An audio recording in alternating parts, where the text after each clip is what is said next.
Hi, welcome to the Elle Russ Show, where I deliver content intended to inspire, educate, and motivate. Engage with me online at elleruss.com and on social media. Enjoy the show. Today, my guest is actually one of my best friends and also an amazing coach. Her name is Tanya Dyer. She opened up her high-conflict divorce law firm in 2001, and after 2 decades, she discovered how to help high-achieving alpha women who married their emotional opposites stop struggling in marriage. She founded the Art of Self-Rescue to save you first. Visit artofselfrescue.com, follow Tanya on social media, and enjoy the show.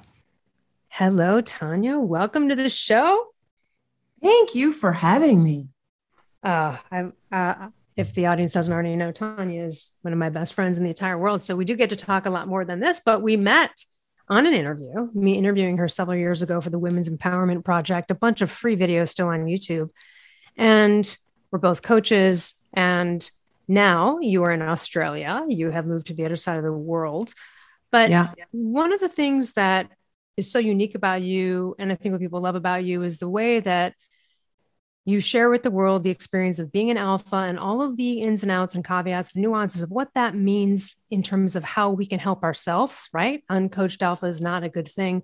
So let's just start off with, because the Art of Self-Rescue, which is what you do, is helping people who are struggling in marriages who married their emotional opposite. And we will get to the marriage stuff part in that, but let's just start off with what it means to be an alpha, what that is. People so think different terms of it for male and female, but let's talk about alpha females right now. Oh, this is awesome. So if you love Elle like I love Elle, you're probably an alpha. we came back at you, right? we recognize our own. We're a tribe. So my best definition for an alpha woman, if you're sitting and you're listening, you're like, I wonder if she's talking about me, is the word TOO. You're too much of everything according to other people. Too loud, too bold, too brassy, too bitchy, too opinionated, too strong, too forceful, too demanding, too intelligent, too beautiful. We tend to fall in the extremes, and alpha is 110% on or totally off. And let's get into the origin story, because while everyone's a little bit different, there is sort of a telltale kind of pattern. Yes. So why don't you drop that bomb? Because then when you do, usually it's when people are like, oh shit, that's me. Yeah. And that's, what's funny is that's what this has evolved in. I'm really a pattern expert. I can spot and surface and break patterns. And here's the pattern that alphas have. We have a common origin story. Somewhere when you were young, often when you were 5, there was this huge breach of trust. The people that were supposed to love you and protect you didn't. And you learn that you were on your own. And that creates this core abandonment wound for us. So one of the most common things that unites alpha women is that we have serious issues around trust. We want to think we trust ourselves, but what we trust is our mind. We do not trust our emotions and feelings. We don't trust other people. We don't trust love. We often don't trust our parents. And this lack of trust sets us up to attract all of these events that show us that life is not trustworthy. Yeah. And it's interesting how that manifests, isn't it? So let's talk a little bit of the ways that we can see that play out in our lives. Examples, Yeah. So, I had a friend who and everybody knows this one girl. She's the girl that men cheat on. And it's just like all men, she's right, got such a, it's not just all of them. So her view is that all men cheat. That's not my experience. I've never been cheated. I've had plenty of abuse, but that particular form of abuse I've never had, because she believes she has a specific trust issue around that betrayal. And that's her deepest fear. That's what she attracts consistently and reliably. In a room full of decent men. Yep. She will attract the man that's going to cheat on her right out of a batch of men that would never do such a thing. I had this a trust breach thing that was a pattern years ago before I was like, okay. And what really did it was my no shit, confident as fuck cousin who, you know, was crying about another, you know, treacherous trust issue, you know, and she just was like, you know what, Elle, she's, you know, older than me. She's been in like a 10-year relationships. And like, you know, she was like, I have known a lot of people and like, this doesn't happen to any of my friends. It doesn't happen to me. So why does it keep happening to you? And I was like, oh, shit. Damn. And that's when I had to go like do the discovery, really look at all and do the work and start attracting a different thing. So yes, it is what we expect. We're repeating patterns that are familiar. It could be your next door neighbor, not your dad, your uncle. It doesn't matter in what way you've experienced this. It's going to sort of play out. And you're going to get constant confirmation until you, again, like you recognize this pattern. And same goes with confidence and everything else. Like, you know, we've probably chatted about many times before. It's like, do you keep getting patronized and bullied at your job by your boss? And like, keeps happening to you. Like, then that's you. Like, you know what I mean? Like you keep attracting it. It's the same thing with confidence and self-esteem in other areas of life, right? Your cousin did you a huge, like, coaching score when she did that, because basically she reflected it to you and made you ask the quintessential question. Like, people will tell me, they'll use the word narcissist a lot. I'm not a fan of the word, mostly because once people start using that word, they lock themselves into another pattern that they can't get out of. But I tell people, they'll say, well, you don't understand. My mom is a narcissist. My husband's a narcissist. My son's a narcissist. And I say, the only question you need to ask is why you keep attracting narcissists. Like, we're not trying to fix probably because your whole family is full of them. That's what you're used to. So that's why you keep attracting them. And maybe you need to, it's usually something that's so familiar. It's not healthy. It's familiar. That's just psychology 101. So, okay. So the other areas, you know, and again, just jump in on anything we hear, but some of the other areas I always think are interesting when you talk about this are alphas, overgiving. This is a thing of ours too. So can you detail that? And, you know, actually I put a huge quote from Tanya about this in my book, Confident as Fuck. But let's talk about that, because that's another little trap. It's like, ooh, that might be me kind of thing. You know, it's so funny because here, I'm going to help realign someone for you. If you're an alpha, you're sitting here and here's one of your superpowers: planning. You are a planner. You're a master planner. You can figure it out. You can line it all up. And then what I'm going to tell you is a little uncomfortable. Planning is a great euphemism for control. Planning is a really great euphemism for control. And so this is one of the ways that we show up for people around us, because we have this wound that we haven't healed inside of ourselves. We do feel less than, and we overcompensate. So we show up and we control and we plan and we label it giving, but actually it's giving to control. And it's enabling. It's enabling. It's to get a certain outcome or to prevent or protect against another outcome, which is control. Yeah. You know, that is interesting. That little last nuance you mentioned, or to prevent something. So then that's the dancing on eggshell shit. Yes. Right there. Yeah. That's like, you're in a room full of eggshells. If you're planning that far, like you are doing that type of planning, right? Yikes. It's the planning of, okay, wait, so if I do this and of this timing and this, and I only ask for a little, and if I do it this way in exactly this tone, then maybe, just maybe, I can get this crumb for me without causing the apple cart to be upset. Right.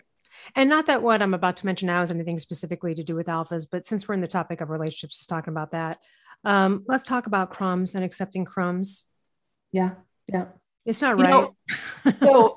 So here's how so many people justify the crumbs too. I noticed that people in situation filled with floors of crumbs will justify it like, well, everybody's got crumbs, or they're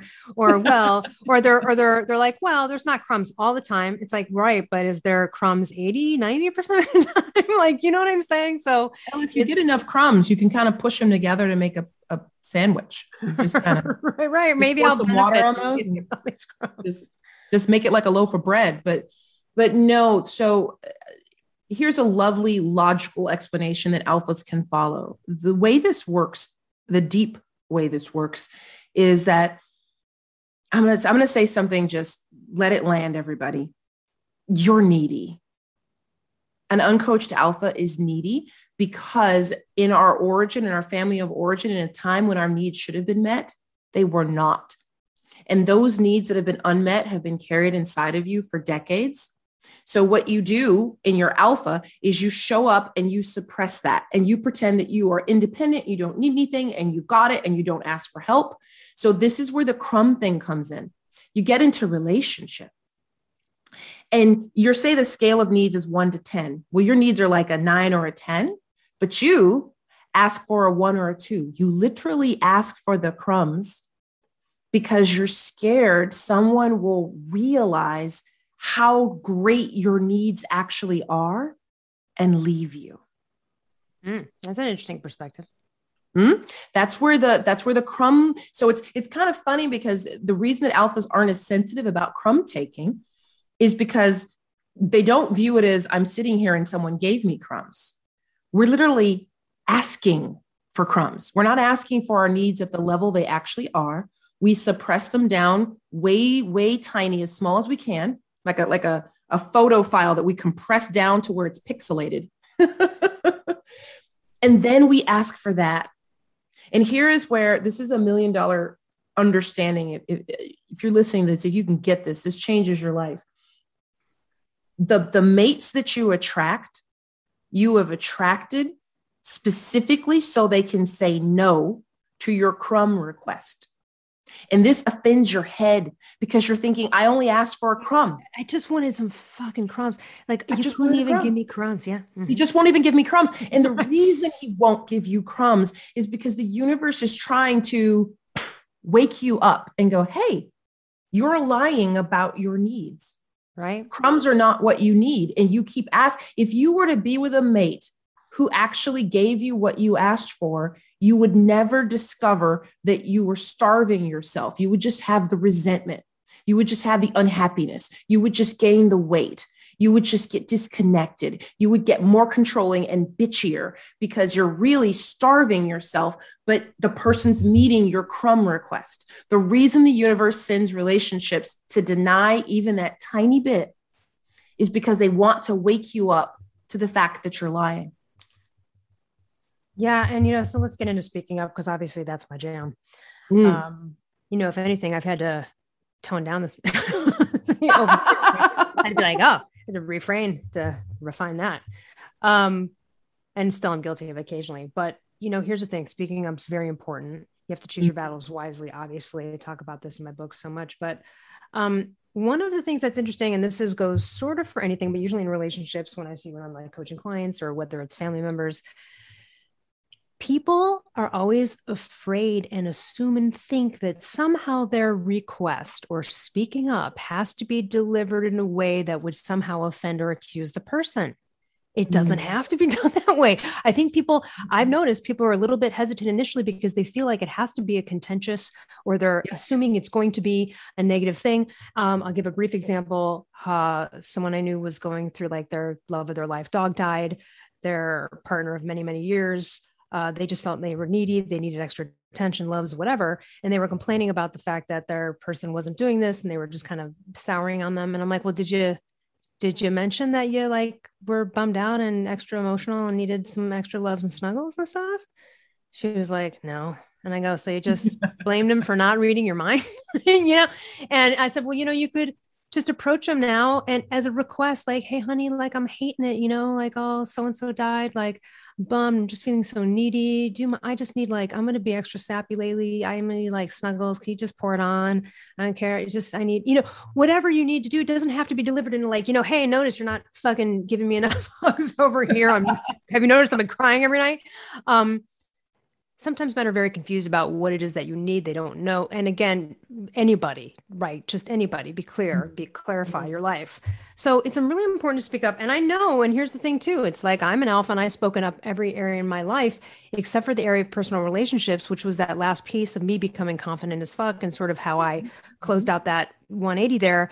But I know you have too. You're an alpha. You seem people are listening to you. You're like, she's outspoken. She speaks her mind. I know you don't hold back with your clients and friends, but you've had some issues like that in the past too with speaking up. So tell us about your experience with that and like what you learned from the difference between how it felt when you weren't to then when you finally were like, oh my God, of course I'm speaking up now. So part of that is literally the origin of my business and my mission. That's the art of self-rescue. The verbalizing the needs for my business's processes at the end.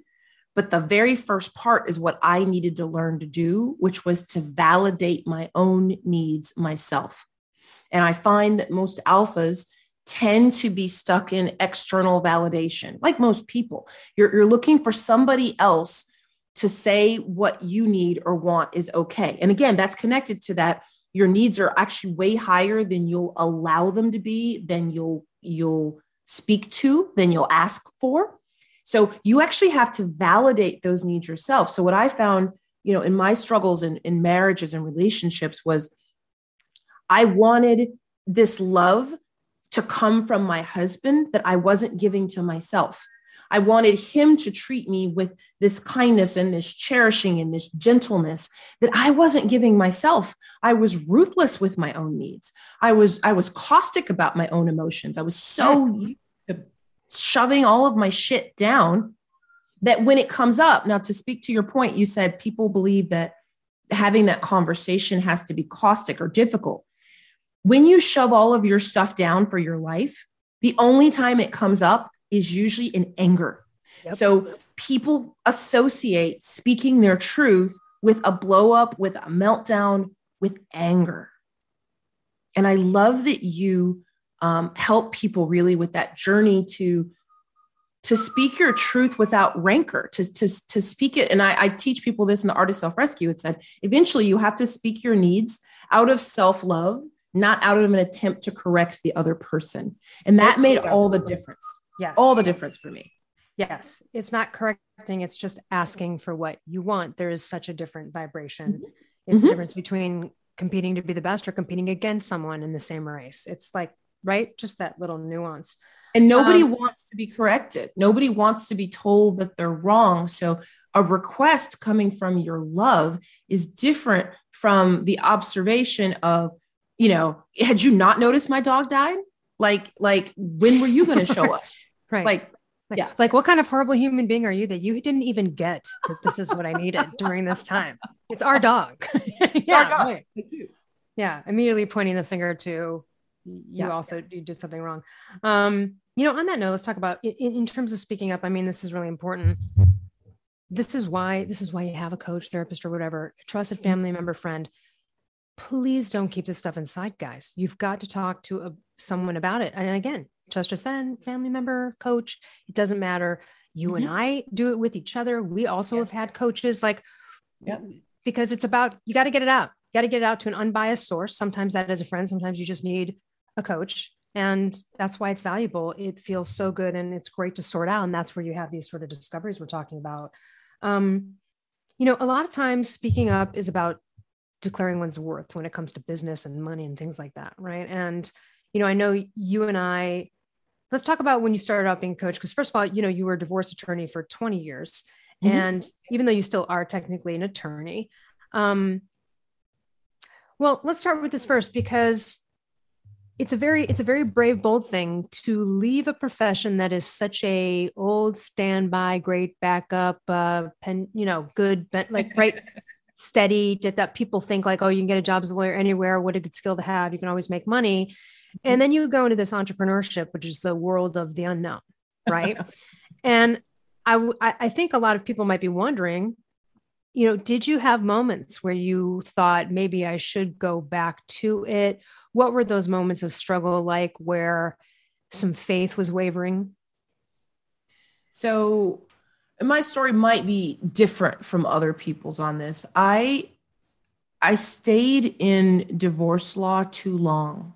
It's like it was sucking my soul out of my shoes. The thing that I know now in hindsight is that it was giving me the skill set to become, the world's best marriage recovery expert. Okay. But once I had that skill set, all of the other pieces of being a lawyer, all of the grind and the negativity, your clients are angry at you. The opposing counsel's angry at you. The judge is disconnected and doesn't care.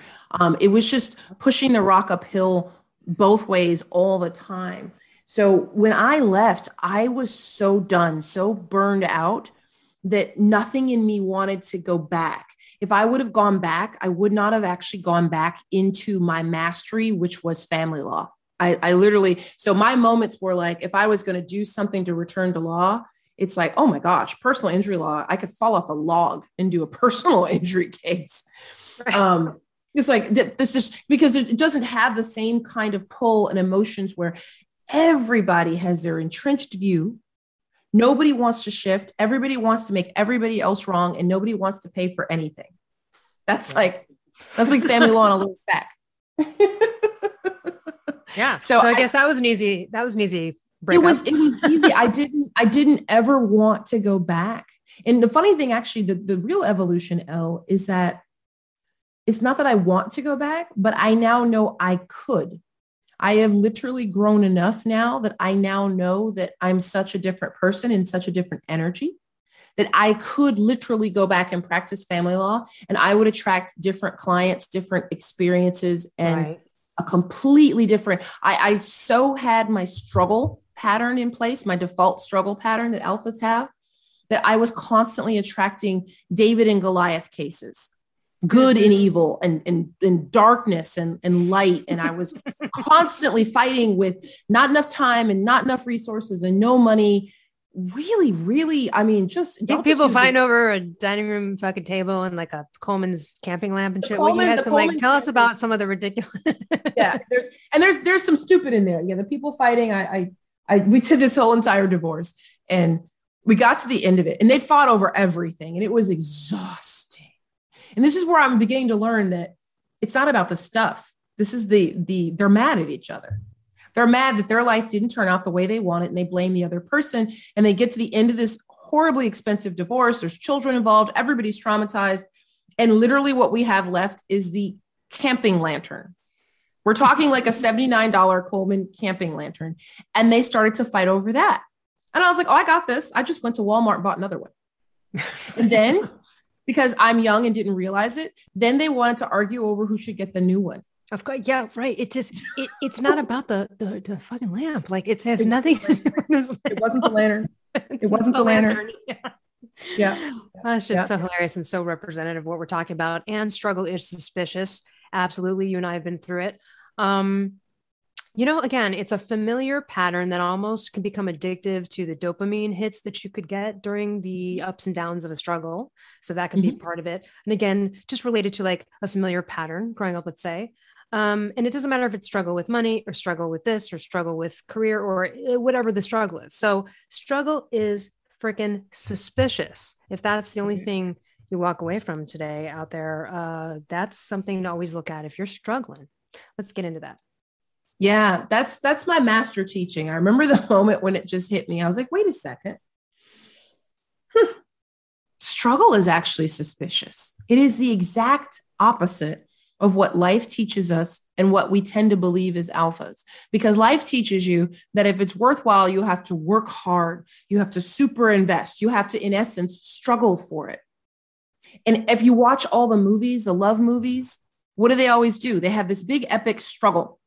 They have all the struggle going on. So constantly, subliminally, and societally, you are constantly reinforced that struggle is the way. And because alphas are such master planners, such master strategists, and we're so good in a crisis because we suppress our own needs and emotions and prioritize everybody else, we actually love struggle. We're wired for it. And if you give an alpha two different options, they won't even see the one that's less struggle.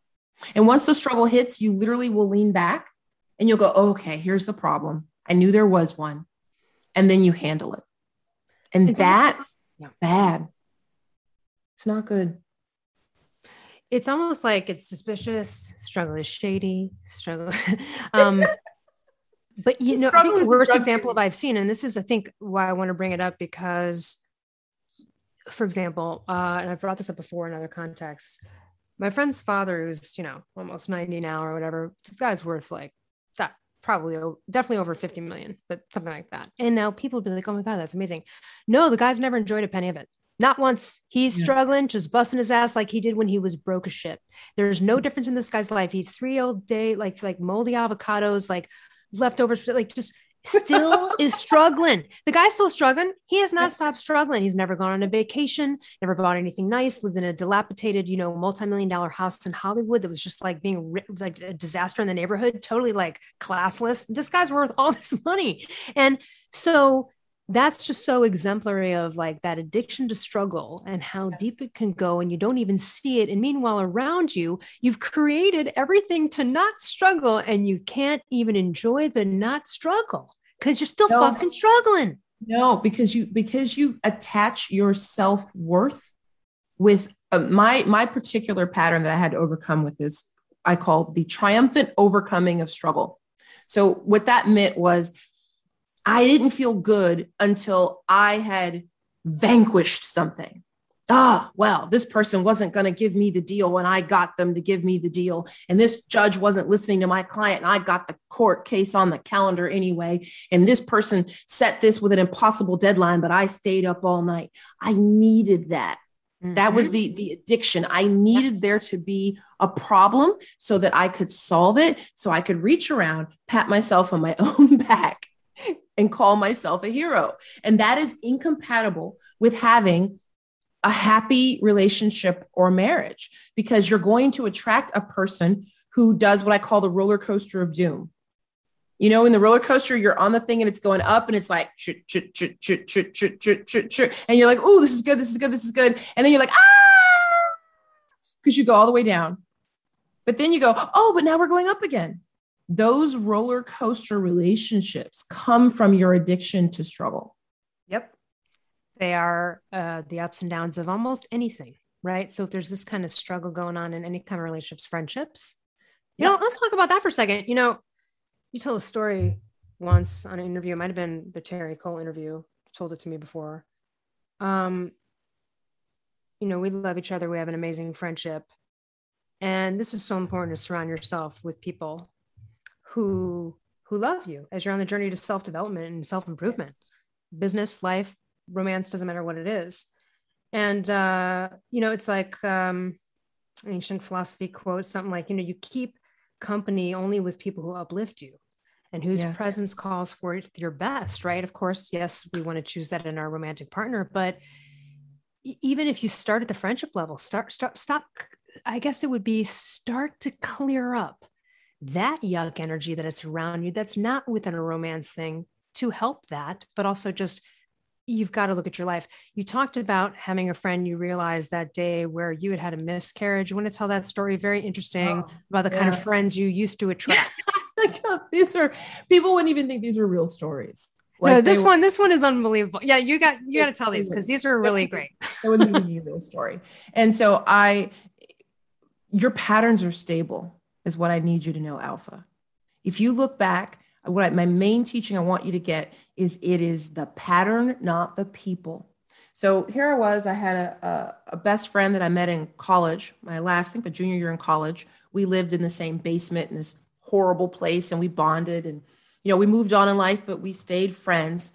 Now, what did friends mean? Remember, I'm an alpha who would overgive and has struggle as a pattern and is scared of abandonment. So I'm constantly trying to buy approval and affection to keep people from leaving me, which means that my friendships aren't really friendships.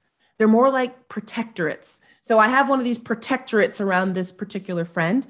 She would get into abusive relationships and I would rescue her. I would counsel, I would coach. I literally flew across the country several times to literally physically intervene. So I consider this to be my best friend. 10 years down the track, I'm married. She's getting into a relationship and I miscarry my first child. And I'm sitting there and I feel like I can be okay if just people would not talk to me for a while. Like, just don't bring it up. Yep. Like, let me heal it and process it. Let me take it to myself and handle it. And then when I'm ready, I can talk. So I sent a message to everyone, husband, wife, best friend, in-laws, I said, this is the deal. Can you please just give me space and not bring up the miscarriage?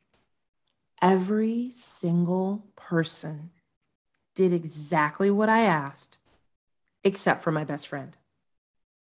Just constantly bringing it up, mentioning it, bringing it up, mentioning it. And here's the thing, I want you guys to understand, how far you can move.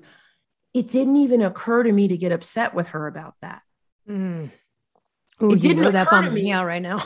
I know it didn't. Like at the time, like she was violating it, but literally listen to how deep I was so used to struggle. It's like I had cut 95% of my struggle out. So having her is that 5 or 10%. I was like, well, shoot, this isn't so bad. So she's doing exactly what I asked everyone not to do.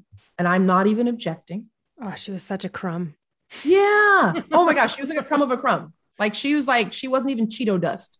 So continue, because it actually, there's a second part to this that's even more astounding.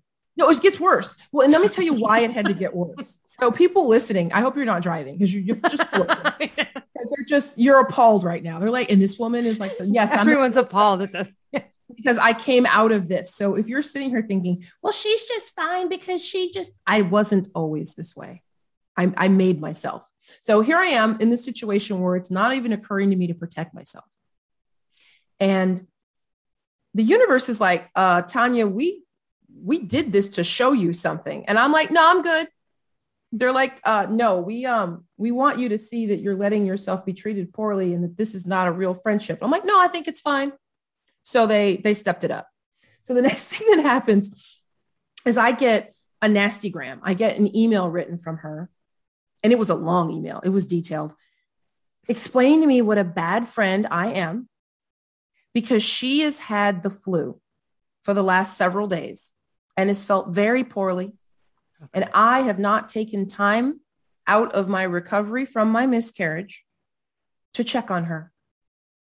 Everybody's claws are out right now. That's a real, that actually happened. Actually, I had to show the email to several people because I thought it's too sensational to believe. It was like, I've lost a lot of blood recently. Perhaps I'm anemic and I'm not reading this correctly. Perhaps there's some other reason. Like I was grasping at straws. There has to be a reason my best friend. Yeah, I must be having post-miscarriage hallucinations or I'm like, someone check this for me. I couldn't make it work. And this is why, by the way, I'm going to give you guys an extra layer of coaching on this. Get this idea in your head. When you get into situations that are this egregious, understand that the universe is literally slapping you awake. Like you've been so resistant that I had to be slapped awake. Even I couldn't ignore the fact that not only did you talk about it when I asked you not to, but now here you are. Yes. Complaining that I'm not being caring enough toward you because you have the flu. Like she wasn't even in the hospital. She just had the flu. Yeah. And this was way pre-pandemics. This wasn't even COVID times. It wasn't COVID flu. It wasn't right. There was no danger of death here. There was no fucking ICU visit. This was just a fucking bullshit. Visit. Yeah. That is so, to this day, that charges me up as your friend. Obviously, I know you know that because it's just a protective Leo of me. But really, no, that is, you guys, if you have, these are not friends. These are not friends. These people are not friends that you choose. But here's the thing, you're attracting them and you need a new batch or you need a few replacers. Here's something that's hard to hear, but this is so true. And this is such a valuable piece of advice. You don't get what you want, you get what you are. And it's so hard to believe that she was a match to what I was.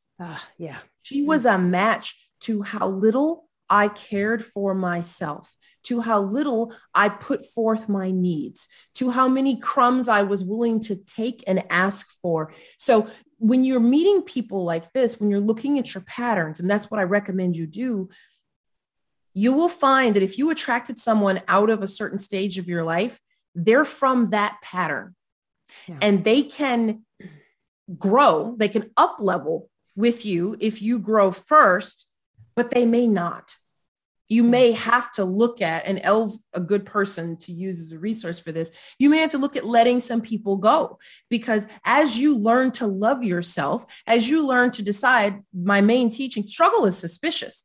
The art of self-rescue is you save yourself first. As you learn that deeply and you put that into effect, you will create a gap between you and the people that you attracted from these self-abusive patterns. Yeah. And you'll start to just notice and realize it's not fun anymore. This is not, this is, you're hanging out with the old version of you that you didn't like, or that wasn't who you wanted to be authentically. And so it changes, and it's an awkward thing. We've already gone through that in life, but some people haven't yet. And again, when you get into self-development, there's some people that, kind of fall by the wayside or are lessened or just detached. And I know you've had to do that a couple of times, and also too, guys, I mean, hopefully people, know this, but I remember also years ago, just goes back to that classic, like Maya Angelou quote about like people who show you what they are, just believe them the first time or whatever.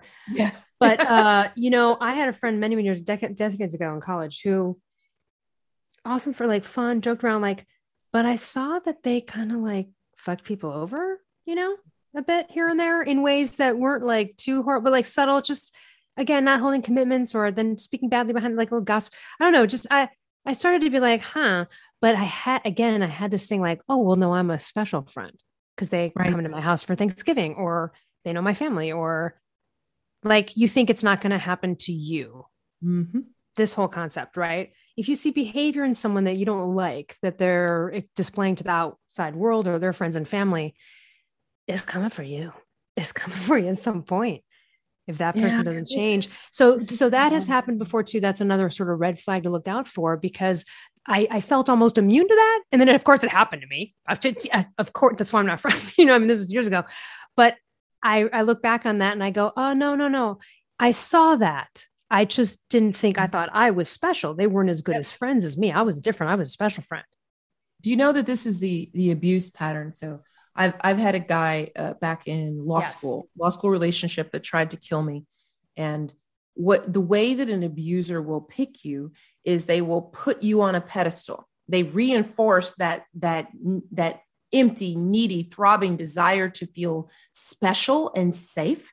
So what happens is if you look at these people, their behavior toward you is 3, 4, 5 times better than how they treat other people. And you make the wrong conclusion. Your conclusion is, oh, I'm super, super, super special because they treat me better than these other people. This is not the case. No, it's like the character flaw is the thing to pinpoint. And that's it. That should be what you are turned off by and do not like. But here's the trick. When you're in these places where you're not self-loving, again, you don't get what you want, you get what you are. So you're attracting a person who is out of integrity because you are also out of integrity. So it's very hard for you to spot that that's a problem because what you most want, because you're so alone, is to feel loved. So you're like, oh, well, he's treating me so well, so this is okay.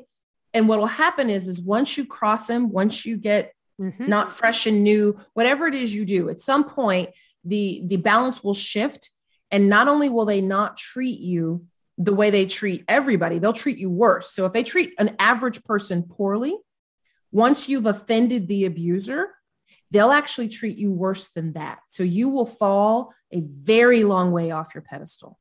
Yeah. And, I should like do a post on this, but like,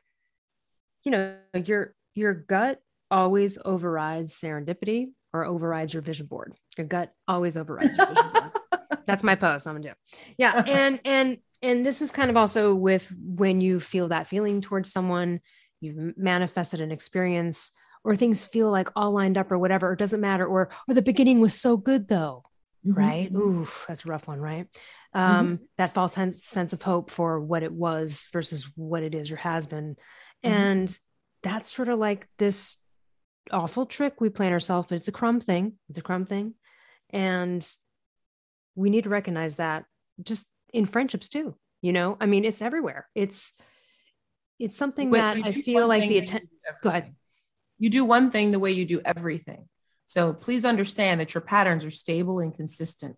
So when people you gotta create new ones. Yeah, you got to be really mindful of this. If you see this in yourself in one area of your life, please do not lie to yourself that it's not in other places. It means you're just not letting yourself notice it. Right. What the other thing too, I mean, just let's touch a little bit more on, even though we talked specifically about you moving from being an attorney to coaching, but just entrepreneurship in general, right? Because both of us have done that and have been in the corporate world and have done all these things. It's so, I find that our age, and you start to get into your 40s, people who who have been doing something that maybe they don't love, but has provided great financial stability, let's say. So they've got the 401k, they've got the house, they've got the things, they've got the retirement, but then they're looking to some of the people who have been entrepreneurial and wish they had, let's say, their lifestyle, even though maybe that lifestyle for a lot of entrepreneurs often in the beginning is at the sacrifice of what they have, right? It was so sometimes it's like they want what we have. We at the beginning too, before you become successful, want what they have. And I bring this up in this arena of a faulty mindset thing that goes on with people about thinking like, you can't have both, that like, well, at least I live this great life where I make my own schedule or whatever, but I don't, and they have that, but I would rather not. It doesn't have to be either or. No, this is a big teaching that I teach. Alphas are very much either or, especially with love and money, If you watch, there was a girl working in our office and she really had a gift of baking. Like she would bake these amazing cupcakes, like just for fun, just for giggles. She'd bring them into the office. I mean, I had to exert my authority as the boss's wife to make sure that a cupcake was always left for me. They were insane. I've seen photos, by the way, guys. These things are like you thought you saw them on a TV show. They are works of art. They're little art cupcakes. And I'm just like, look, I got to have one. So one day I'm talking to her and I said, why are you not baking?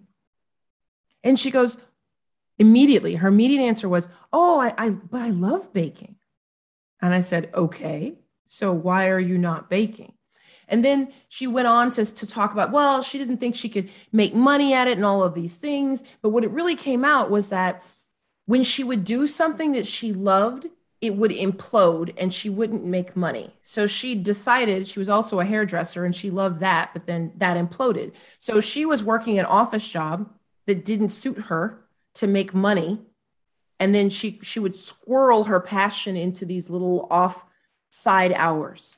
That's the either or thing that we get trapped in. And you do not have to do that. So what I was actually literally just teaching about this relates to the myth of work-life balance.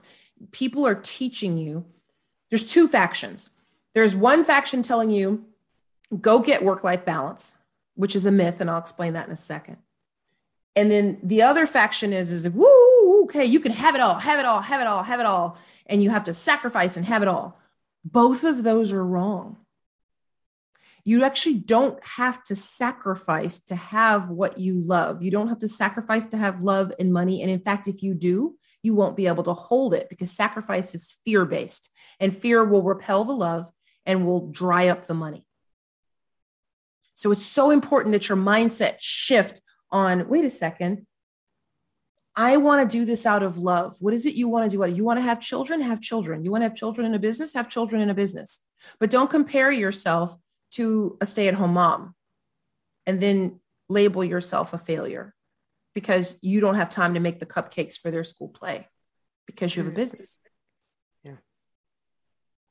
It's about giving yourself permission to do it the way that works for you. And if you can do that, you can have a very full life full of the things that you want.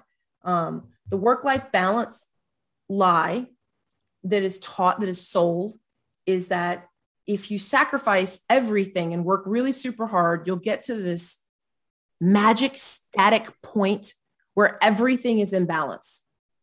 Your marriage is good, the sex is good, the children are happy, the business is working, the book is written, you're confident as fuck, your spirituality is good. That's not real. There's nothing static in the universe, nothing. Real work-life balance comes from constant, minute course corrections. Always. Constantly adjusting. I give the analogy of a juggler. So you got these balls in the air, and then one ball is family, and one ball is career, and one ball is health, and one ball is your spirituality, and one ball is your personal you time. What you're doing is you only focus on one ball at a time. The mistake we're all making is we try to focus on all the balls simultaneously, so they drop.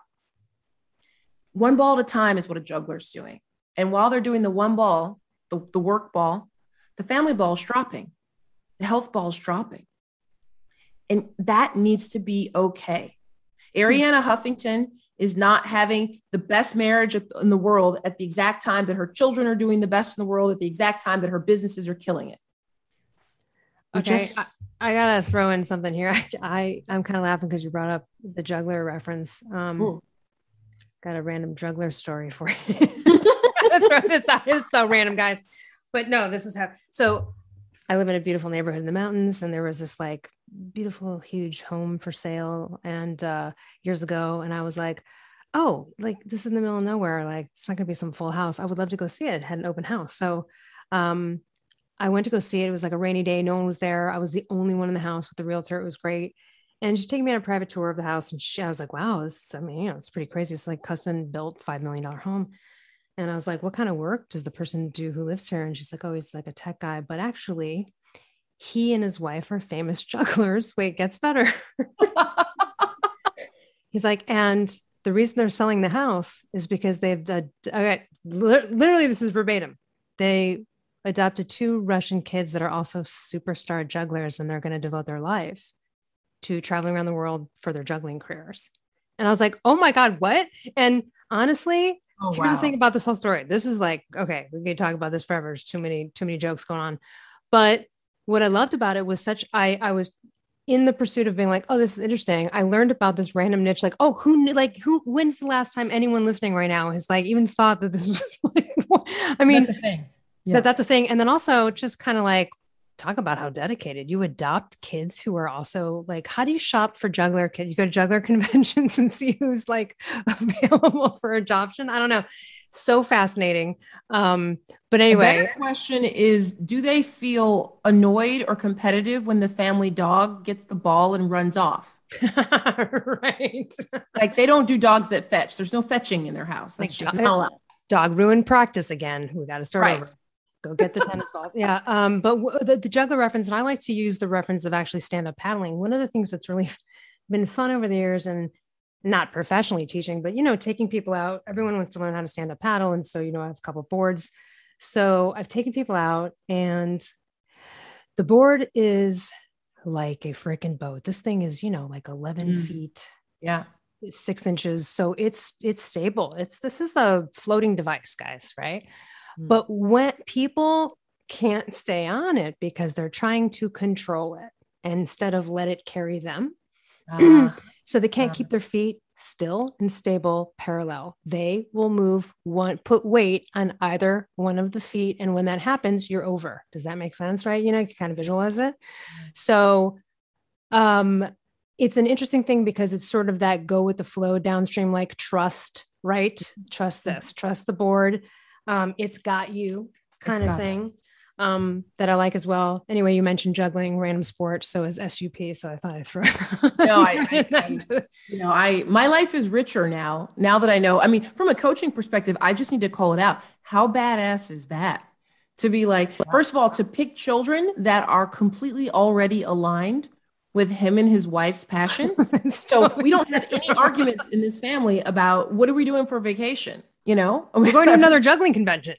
That's what we're doing. That's what we're doing. So I love the fact that somebody showed up for their life that magnificently. Yes. And in fact, it related to what you said earlier about leaving a mastery. Alphas have a lot of struggle with this.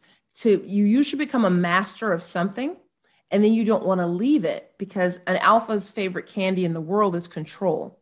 And when you become a master, that guy was a master IT guy. And he left his mastery for juggling. And I was a master high conflict divorce lawyer with my own law firm.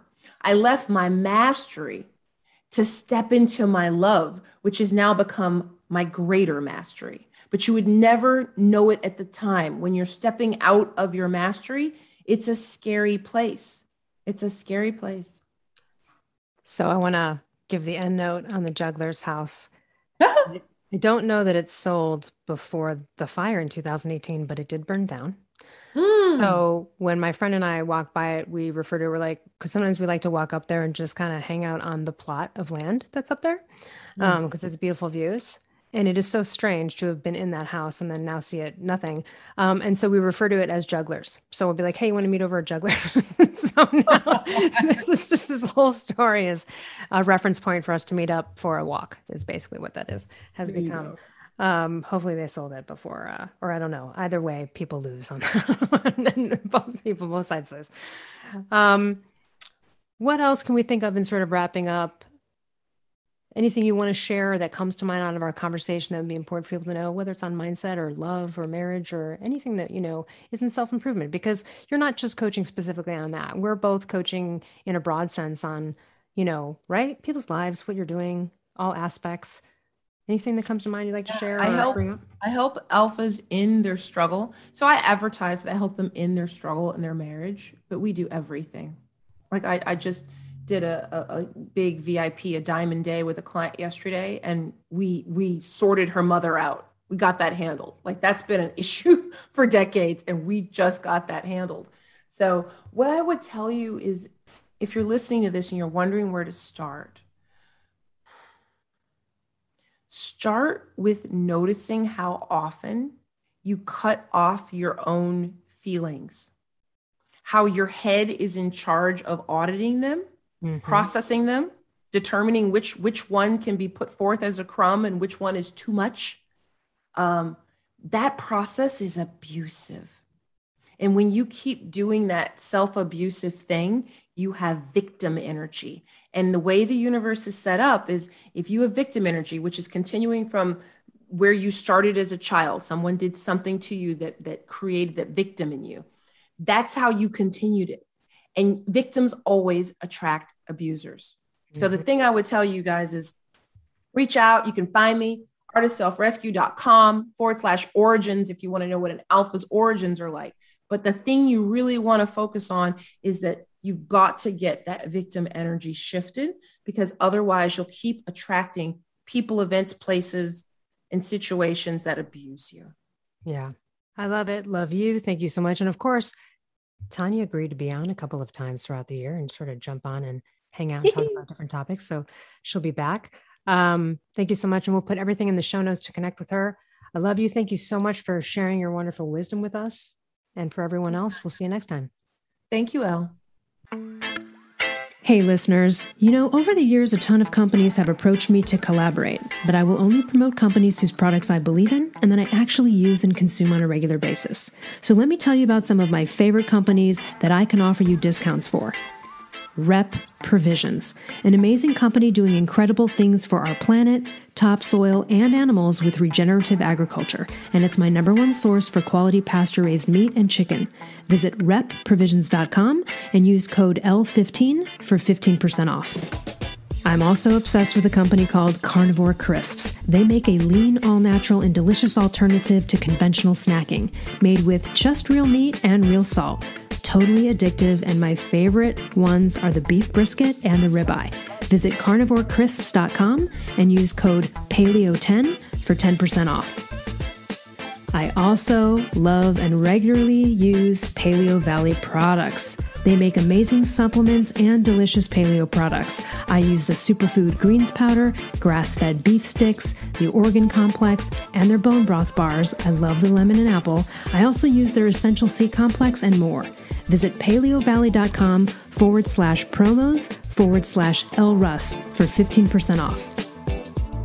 I also love Primal Kitchen. They make delicious paleo-approved, gluten-free, grain-free, soy-free, and no refined sugar products. And I use them daily, from their collagen powders and sauces and marinades to their avocado and olive oil. So good, so healthy. Visit primalkitchen.com and use code L10 for 10% off. I also love paleo powder and use it almost on everything I cook. They make incredible seasoning blends, and they also have these incredible grain-free coatings that feel just like crispy breadings that you would have had prior to knowing that there's another way. So visit paleopowder.com and use code L15 for 15% off.